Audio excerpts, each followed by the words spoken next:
नमस्कार मित्रों, स्वागत करते हैं आपका अपने चैनल जेवीडी डिवोशनल में। जो भी हमारे चैनल पर नया है प्लीज चैनल को लाइक शेयर और सब्सक्राइब करना ना भूलें और बेल नोटिफिकेशन जरूर दबा दें ताकि हमारी वीडियोस आपको समय पे प्राप्त होती हैं। बात करें अगर पिछले एपिसोड की, तो जिस प्रकार यम अपने पुत्र धर्म को निभाया, उस धर्म के लिए जय एक बार नहीं सैकड़ों बार जय। क्यों? क्योंकि पिता के आगे कवच बन करके खड़ा होने का जो दायित्व उन्होंने अपने कंधों पे लिया है वो सराहनीय था। अब तर्क और वितर्क होगा तो शनिदेव और सूर्यदेव के बीच में, लेकिन उसका भागीदार, जो परिणाम का भागीदार बनेगा, वो या तो शनिदेव या तो यम। क्योंकि जिस प्रकार से स्वयं नारायण ने कहा कि अगर कोई व्यक्ति, किसी व्यक्ति का कवच बनता है तो बाणों का जो संधान हुआ है वो सर्वप्रथम कवच को ही छेड़ना पड़ता है। तात्पर्य ये है कि कवच ही पहला घात सहेगा। अब इसमें और ट्विस्ट आने वाले हैं। अगर धर्मराज जो हैं धरती लोक पे चले गए तो इनकी फैमिली में क्या असर पड़ेगा? सूर्यदेव पे क्या असर पड़ेगा? देवी संज्ञा पे क्या असर पड़ेगा? क्योंकि वैसे वो शनिदेव से जुड़ी हुई हैं। तो अभी जो पिछला प्रकरण बीता है उससे देवी संज्ञा पे क्या असर पड़ेगा, काफी कुछ है। तो बिना कुछ सोच विचार किए शुरू करते हैं एपिसोड 50 पार्ट 2।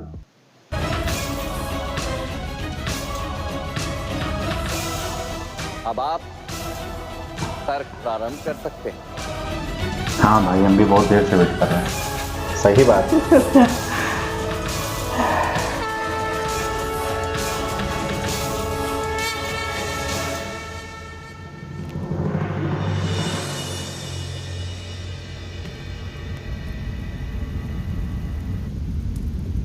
अब प्रश्न ये है कि अपना मत रखने का अवसर पहले किसे दिया जाए?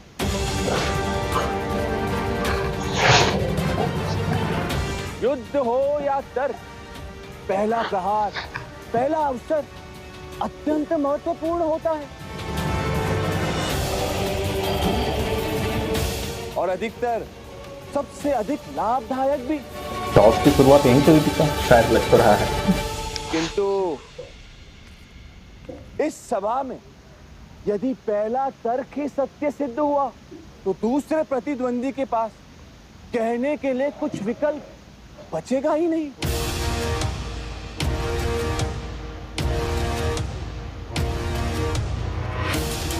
अब आप ही बताइए कि पहला अवसर किसे दिया जाए? सूर्यदेव को, सूर्यदेव को, सूर्यदेव को, शनि को, शनि को, शनि को, शनि को, शनि को, सूर्यदेव। चांद, शनि, आयु में तुम सूर्यदेव से छोटे हो, इसलिए नियम अनुसार पहला अवसर तुम्हें ही मिलना चाहिए।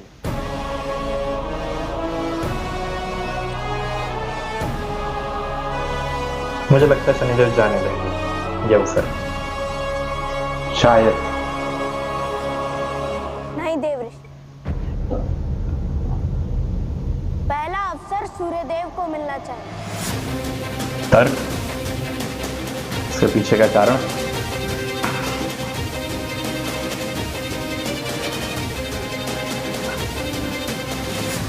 अपना अवसर प्रतिद्वंदी को देना उचित नहीं है शनि। देव ऋषि ने कहा ना, द्वंद्व में पहला अवसर सबसे महत्वपूर्ण होता है। ये युद्ध नहीं है शुक्राचार्य, ये तर्क है और तर्क में प्रारंभ से पूर्व परिणाम के विषय विचार लेने चाहिए। इस द्वंद्व के अंत में एक पक्ष को निष्कासन सहना होगा।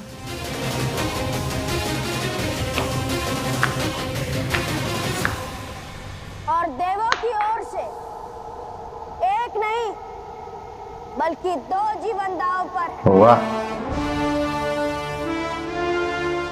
इसलिए पहला अवसर पाने का अधिकार देवों को है। सूर्य देव को है। वाह,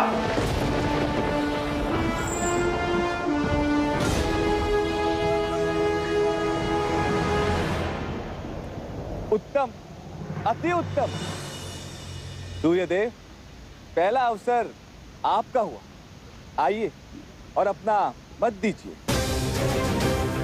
डिस्कशन क्या होना है? भाई मैं भी बहुत देर से यही सोच रहा हूँ। देखने के लिए तो मैं भी स्टार्ट कहां से होना है? भगवान लगिर है क्या? पृथ्वी लोक पे कौन जाएगा? क्यों जाएगा? यही है। पहला अवसर आपका हुआ, आइए और अपना मत दीजिए। यहाँ तर्क की कोई आवश्यकता है ही नहीं।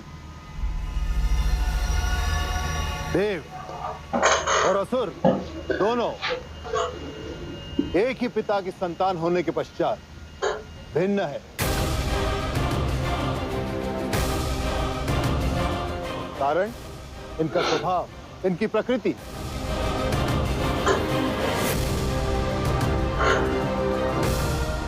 देवों का अर्थ होता है सकारात्मक ऊर्जा, सकारात्मक विचार, प्रकाश।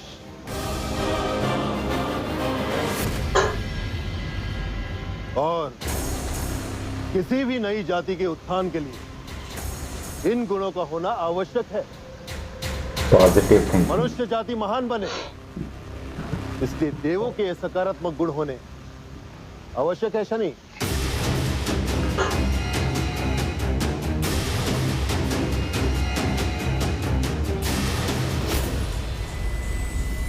और असुर, उनकी सोच, उनके विचार, उनके निवास स्थान पाताल जैसे ही है। Negative energy. अंधकार में नकारात्मक। क्या एक नवीन जाति में ऐसे गुणों का होना उचित होगा? नहीं, कभी नहीं।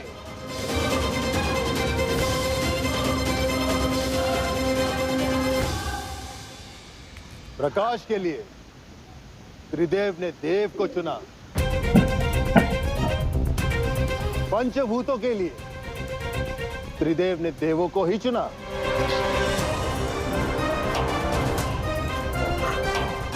देव सृजन करते हैं और दानवों का लक्ष्य होता है विध्वंस। और एक नए सृजन में विध्वंस का कोई स्थान नहीं। मजबूत मुद्दे रखता है, पॉइंट्स पर अच्छे रखते हैं। इसलिए मनुष्य जाति देवों के नियंत्रण और अधिकार में होनी चाहिए।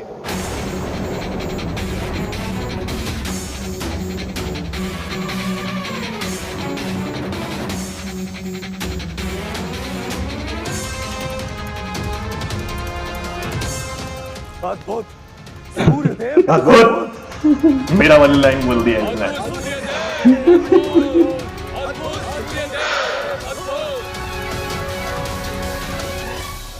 मेरी मुंह की बात छीन ली। अब अपना तर्क रखने की बारी तुम्हारी है।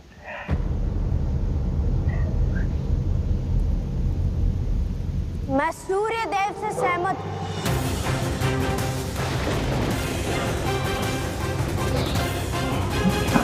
इंद्रदेव तो सोचे में चमत्कार। Miracle, miracle. मैं सहमत हूं कि मनुष्य जाति में देवों के सकारात्मक गुण होने चाहिए,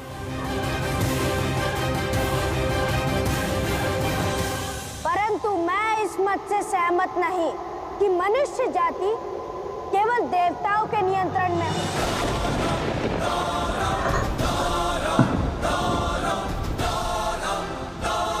मेरा मत है कि मनुष्य जाति में देवों और दानवों दोनों के गुण होने चाहिए। मध्य का मार्ग।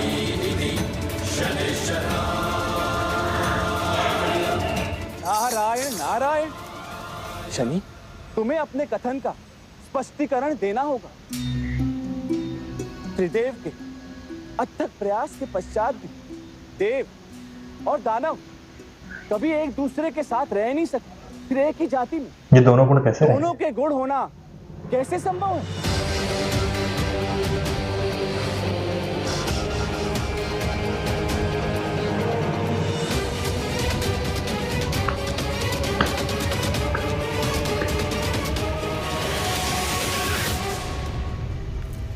शनि, तुम मौन क्यों?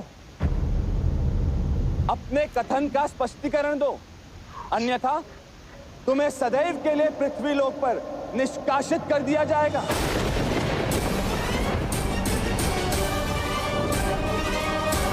सीरियल एंड ड्रामा भाई। स्पष्टीकरण तो देंगे ही वो।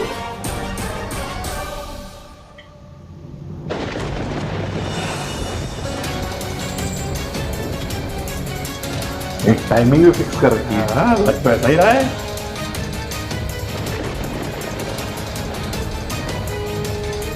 उत्तर दो पुत्र, उत्तर दो। माँ के प्राण भी कैसे हलक के होंगे।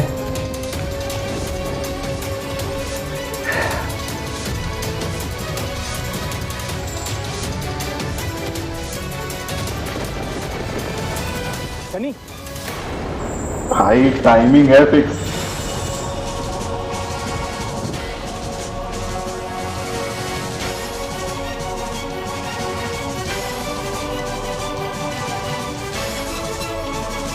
होटल खुला हुआ है। ग्रेविटी बढ़ रही है। समय ज्यादा नहीं दिया जाएगा। सब तर्क जो आपको देना है वो तुरंत देना है।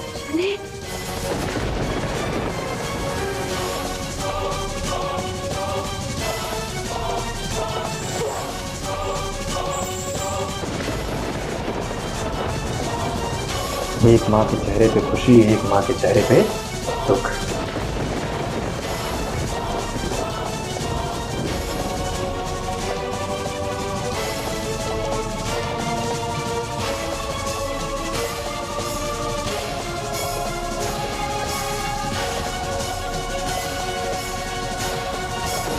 किस तरीके से क्यूरियोसिटी बढ़ाई जाती है, सीखो इनसे, सीखो कुछ तो सीखो।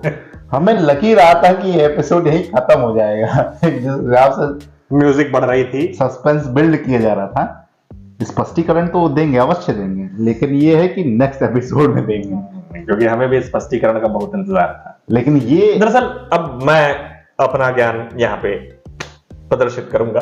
बिखेरो बिखेरो बिखेरो। देखिए, दरअसल किसी भी जाति के निर्माण के लिए तीनों गुण आवश्यक है, रजस, सत्व और तमस। कारण क्या है? अंधकार बिना प्रकाश के अस्तित्व में रहता है, लेकिन पहचाना प्रकाश से ही जाता है। कहने का तात्पर्य यह है कि अंधकार के बिना प्रकाश का कोई अस्तित्व नहीं और प्रकाश के बिना अंधकार का कोई अस्तित्व नहीं है। यानी सकारात्मकता तभी संभव है जब नकारात्मकता हो, और नकारात्मकता से ही सकारात्मकता आती है। विचार कीजिए। चयन मनुष्य को स्वयं करना पड़ता है कि वो कुछ ऊर्जा का प्रयोग करेगा। बात करते हैं किसी ऐसे इंसिडेंट की। चलिए, नकारात्मक सोच, मैं अपने घर से जाऊं और मेरा एक्सीडेंट हो जाए। मैं रास्ते में जा रहा हूं, ट्रक से एक्सीडेंट हो गया, बस से, कार से, किसी भी चीज से। ये नकारात्मक सोच हो गई। इसी से सकारात्मकता जन्म लेगी कि मैं जब घर से निकलूं तो अपनी सेफ्टी के, अपनी सुरक्षा के सारे प्रबंध करके निकलूं, हेलमेट पहन के निकलूं और ओवर स्पीडिंग ना करूं। तो कहीं ना कहीं नकारात्मकता ही आपकी सकारात्मकता को जन्म देती है। यही कथन हानि नहीं होगा तो आप बचाव कैसे यूज करोगे? एग्जैक्टली। तो मेरा तो ये था। अब देखते हैं शनिदेव क्या देते हैं अगले एपिसोड में। फिलहाल के लिए ये एपिसोड हम ये समाप्त करते हैं। शीघ्र ही लौटेंगे एक और नए एपिसोड के साथ। तब तक के लिए राधे राधे।